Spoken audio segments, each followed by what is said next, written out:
Konnichiwa, got a ton of envelopes to open. Stick around, let's see what we get.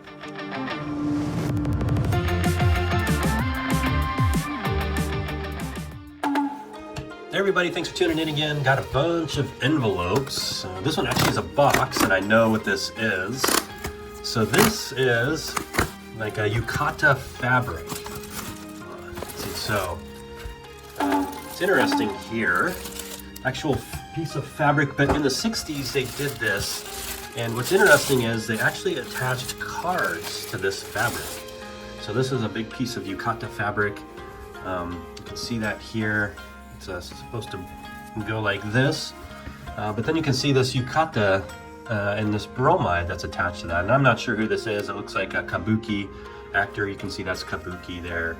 So this is probably a famous Kabuki actor. But I've got like 60 or 70 or so of these yukata fabric bolts that have these cards attached to them, or these bromide attached to them. So you can see there's the label. I haven't cataloged these yet, but at one point here and sometime in the future I plan on cataloging. And so this is a very common style. It's this indigo dye with this different pattern here, so that's pretty cool. So there you go. There's the yukata. Okay, let's see if we can get some cards in here, Sumo cards. So this is feeling pretty thin here. Oh, you know what? That's going to be a postcard probably. So I've been, collecting more and more of these postcards. Pretty interesting piece of history. They capture wrestlers that don't otherwise have any cards, and these are typically from the early 1900s to 1915, when postcards were extremely popular in Japan. All right, so let's see. Not sure who this is. Not a Yokozuna. You can tell it doesn't have the white Yokozuna rope. I'll put post-production here which wrestler this actually is. Then if we look on the back, looks like there's this either mosquito or what is that, dragonfly maybe? Probably more of a dragonfly. I can't imagine they do a mosquito, but that's kind of a neat postcard. And so here we go. We've got this line on the left side of the postcard. That means this was made sometime between 1908 and about 1917, 1918. So once we find out who this wrestler is, we should be able to identify a date. So there you go, nice postcard. If I had to guess, that's probably from about 1912 or 1913, so over 100 years old. So we have here, oh, yep, we're gonna have another postcard. This is awesome. So I've picked these up over the past 3, 4, 5 months. I put them in a box and then I go back through and I'll actually open the box, pick out random auctions that I won. So a lot of times these auctions are, I've won these many months ago. Then I forget about them, and then it's like Christmas again. There we go. Now I've picked up more of this postcard here. Again, I don't know who that is. I can't read that. Some of these older 1912, 1913 wrestlers. Not familiar with their names, but you can see this is a very distinct style.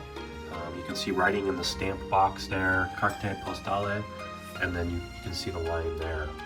I'll put up which set this is from, but again, I've picked up more of these in the past. This is a very crude one. You can see that's actually like a photocopy of a picture. Not as high quality as this one that I just opened, but when they were making these 100 and some years ago, the quality was not as good as it is now, obviously. Okay, I think this one is not a postcard. Let's see what this is. Kind of neat. Oh yeah, what is this? Looks like some mini cards. Kind of cool. 1970 mini cards. So in the early 60s, television became very popular and it killed the Menko. Basically no kids bought any Menko anymore, and then in the 70s, television actually, believe it or not, brought about the rise of mini cards and Menko again, because kids were seeing their favorite shows on TV and wanting to actually play with something related to the TV. So what's cool about these mini cards are these are Famicon cards, right? So in the early 80s, and I said 70s for mini cards. 70s was the start of the mini card era, and then about mid 80s, right around 86, 87 is when mini cards kind of went away. but there's a set that captures Famicom games. So that's pretty cool here. You can see Donkey Kong, or so I guess Super Mario, card 13. So this set came in six series. Each set had 60 cards, so a total of 360 cards. A lot of what you see is an early series. Some of the middle series are actually harder to find. I'm not even sure. Is that Mario? Not sure what that is. This looks like Donkey Kong. Yeah, Donkey Kong. Here we go. We got Pinball. That's cool. Pinball. So these are all from the first series, 47. So I was mentioning, right? Here's the last card. Donkey Kong Jr. Here we are. Karate game. I don't know if it's Karate Kid or a karate game. There we go. Bubble game. Let's see. And 140, so it looks like. So you're talking at least the second series here. 100. There you go. Super Mario Brothers. Not sure what game that is. Haru. Chip game. Genos. There you go. Super Mario Brothers. Who loves that game? Yeah, 201. So this is some of the harder to find series. Soccer. Number 6. Yeah, so that's some early ones. All right, what's this one? Godzilla? Then they actually have the cassette on these cards as well. That's kind of neat. 182. There you go. Super Mario Brothers. Nice. Another one.